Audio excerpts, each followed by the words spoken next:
ದೇವೇಗೌಡರ ವಿರುದ್ಧ ಸಿಟಿ ರವಿ ಕಿಡಿಕಾರಿದ್ದಾರೆ. ನಮ್ಮದು ಕುಟುಂಬ ರಾಜಕಾರಣ ಅಲ್ಲ, ನಮಗೆ ದೇಶವೇ ಕುಟುಂಬ ಅಂತ ಸಿಟಿ ರವಿ ಅವರು ಮಾತನಾಡಿರುವಂತದ್ದು. ಇದೇ ಸಂದರ್ಭದಲ್ಲಿ ದೇವೇಗೌಡರ ವಿರುದ್ಧ ಕೂಡ ಕಿಡಿಕಾರಿದ್ದಾರೆ ಸಿಟಿ ರವಿ. ಬಿಜೆಪಿಯ ಶಾಸಕ, ಮಾಜಿ ಸಚಿವ, ಕೆಲವರಿಗೆ ಕುಟುಂಬವೇ ದೇಶ ಆಗಿದೆ.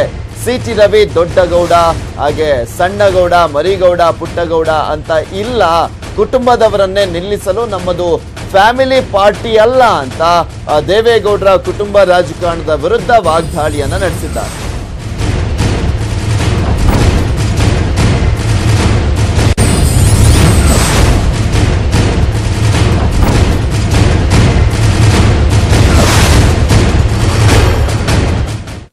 ಯಾರೇ ಇದ್ರೂ ಕೂಡ ಅದು ಚೇಂಜ್ ಆಗಲೇಬೇಕು. ನಮ್ದೇನ್ ಕೌಟುಂಬಿಕ ವ್ಯವಸ್ಥೆ ಅಲ್ವಲ್ಲ. ಈಗ ದೊಡ್ಡ ಗೌಡ್ರ ನಂತರ ಸಣ್ಣ ಗೌಡ್ರ ನಂತರ ಮರಿಗೌಡ್ರ ನಂತರ ಪುಟ್ಟಗೌಡ್ರ ತಂದು ನಿಲ್ಸೋದಕ್ಕೆ ನಮ್ದೇನ್ ಫ್ಯಾಮಿಲಿ ಪಾರ್ಟಿ ಅಲ್ವಲ್ಲ. ನಮ್ಗೆ ದೇಶವೇ ಫ್ಯಾಮಿಲಿ, ಕೆಲವರಿಗೆ ಫ್ಯಾಮಿಲಿವೇ ದೇಶ, ಕೆಲವರಿಗೆ ಫ್ಯಾಮಿಲಿನೇ ದೇಶ, ನಮಗೆ ದೇಶನೇ ಫ್ಯಾಮಿಲಿ, ನಮ್ ಫ್ಯಾಮಿಲಿ ಪಾರ್ಟಿ ಅಲ್ಲ. ಯಾರೇ ಇದ್ರೂ ಕೂಡ ಅದು ಚೇಂಜ್ ಆಗಲೇಬೇಕು. ನಮ್ದೇನ್ ಕೌಟುಂಬಿಕ ವ್ಯವಸ್ಥೆ ಅಲ್ವಲ್ಲ. ಈಗ ದೊಡ್ಡ ಗೌಡ್ರ ನಂತರ ಸಣ್ಣ ಗೌಡ್ರ ನಂತರ ಮರಿಗೌಡ್ರ ನಂತರ ಪುಟ್ಟಗೌಡ್ರ ತಂದು ನಿಲ್ಸೋದಕ್ಕೆ ನಮ್ದೇನ್ ಫ್ಯಾಮಿಲಿ ಪಾರ್ಟಿ ಅಲ್ವಲ್ಲ. ನಮ್ಗೆ ದೇಶವೇ ಫ್ಯಾಮಿಲಿ, ಕೆಲವರಿಗೆ ಫ್ಯಾಮಿಲಿವೇ ದೇಶ, ಕೆಲವರಿಗೆ ಫ್ಯಾಮಿಲಿನೇ ದೇಶ, ನಮಗೆ ದೇಶನೇ ಫ್ಯಾಮಿಲಿ.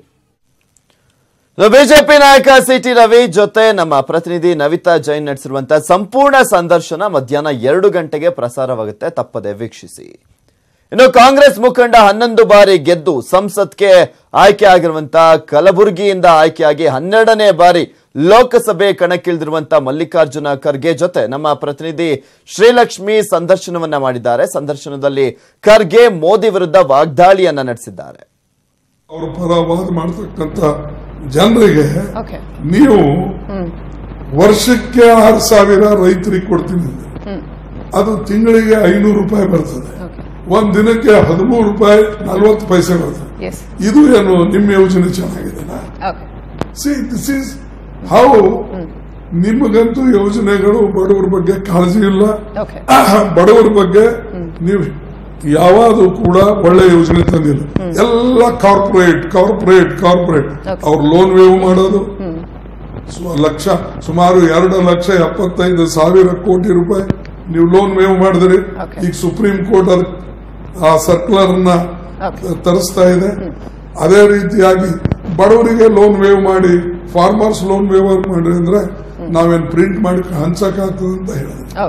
ಅಂದ್ರೆ ಇಂತಿಂತ ವಿಷಯಗಳು ಕೆಲವು ಗಂಭೀರವಾಗಿ ತೆಗೆದುಕೊಳ್ತಕ್ಕಂಥ ವಿಷಯ